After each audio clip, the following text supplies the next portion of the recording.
Hey guys, I just wanted to kind of give you an update if you've been following my pregnancy journey, and now I've had the baby and we are at 3 weeks postpartum. So if you saw my birth story, you know that it was an incredible birth. It was such a great experience that it made me want to keep the possibility of having another baby open, which is insane. If you have been around me at all this pregnancy was such a surprise that I continually said through the whole pregnancy that this is it. We're not having another pregnancy. But the birth was such a great experience, and now having our little tiny girl has been so amazing that I've been like, oh, well, maybe I do want another one.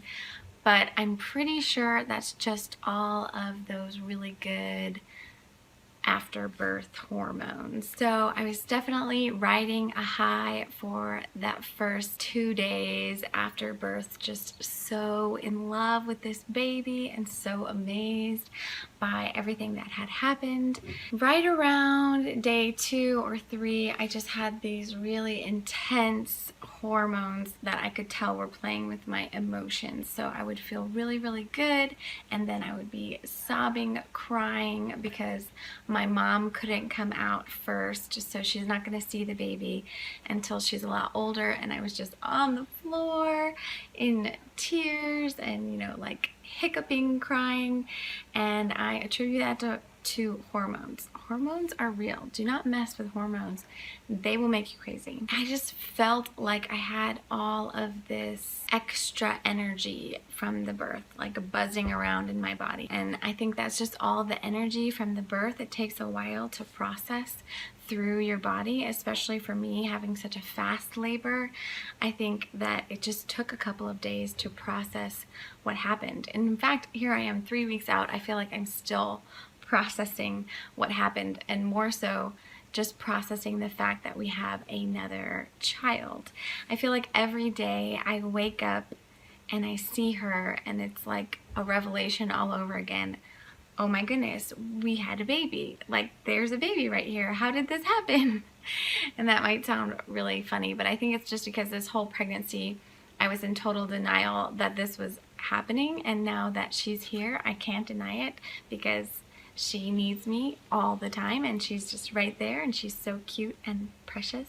After going through a major life event like birth is, I feel like, at least for me, I stay in kind of this deep thinking mode where I'm like dissecting all of life, and I've just been thinking so much about how amazing pregnancy and birth is, how weird it is as well. It's still a really weird process, but how amazing it is that this tiny little human grows inside of you and then comes out, and they're just a tiny little human. Like, she has little legs and little fingers and little eyes and a little brain, and she's totally dependent on us. And it's just amazing to think about how everyone started as a baby.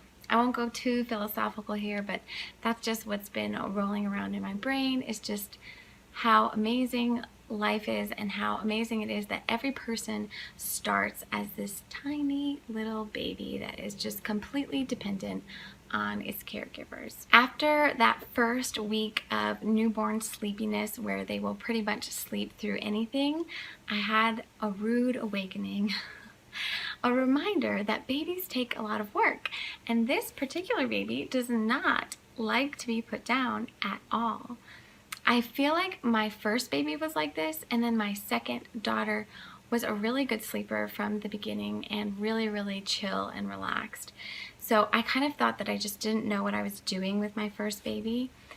But now I'm learning that it might be partially temperament, because she doesn't cry a lot, but she doesn't like to be put down. Like, the second you put her down, or at least 5 minutes after you put her down, she'll start grunting and fussing until you pick her up again. Once you pick her up, then she's fine.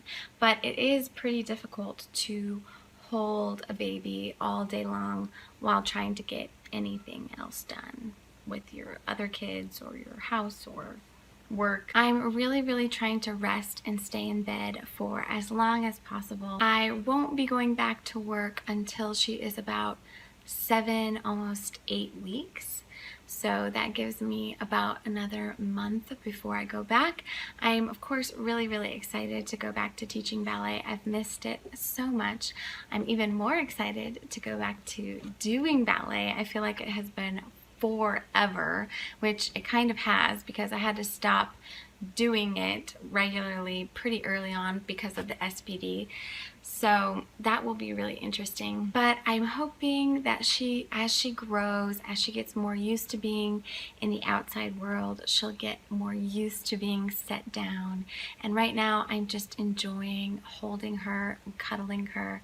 You know, they refer to this time as the 4th trimester, and they say that babies really aren't ready to be in the world yet. So they really like to stay in a womb environment. So they like the shushing noise, hearing the mom's heartbeat, being held close. So that's what I've been doing. Thankfully, with the help of my family, I've been able to just lay in bed with her a lot and rock her a lot and hold her. And when I have to be doing things with my other kids, I've been baby wearing.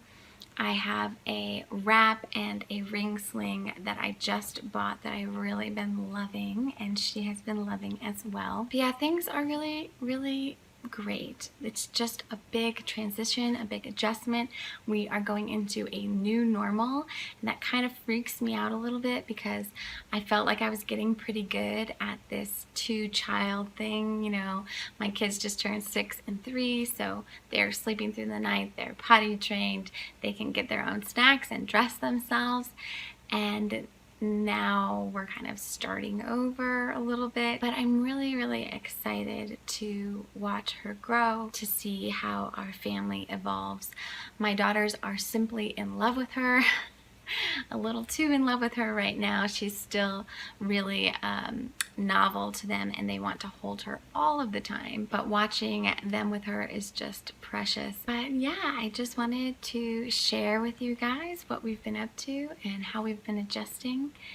And I'm amazed at how quickly my stomach has retracted.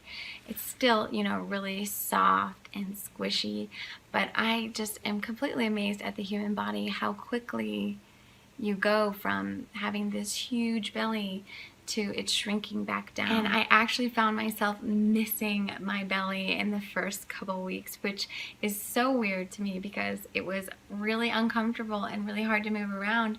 But to go from having that big belly to it just being gone, I was kind of like, I can't believe it's gone. I can't believe she's not in there anymore. And it was like, I almost missed being pregnant, which is super weird. But yeah, let me show you.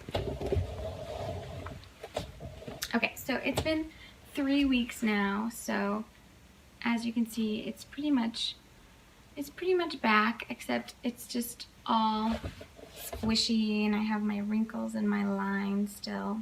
I'm super interested to go to my 6-week appointment. They don't check for a separation in the abs, the diastasis, until 6 weeks. So I'm really hoping there is none so that I can get back into working out and get back into ballet class and making my ballet tutorials for you all. This is my little 3-week squish, and let me tell you, she is an attention hog. She wants my attention all the time. Thank you so much for watching, and I'll see you guys next time.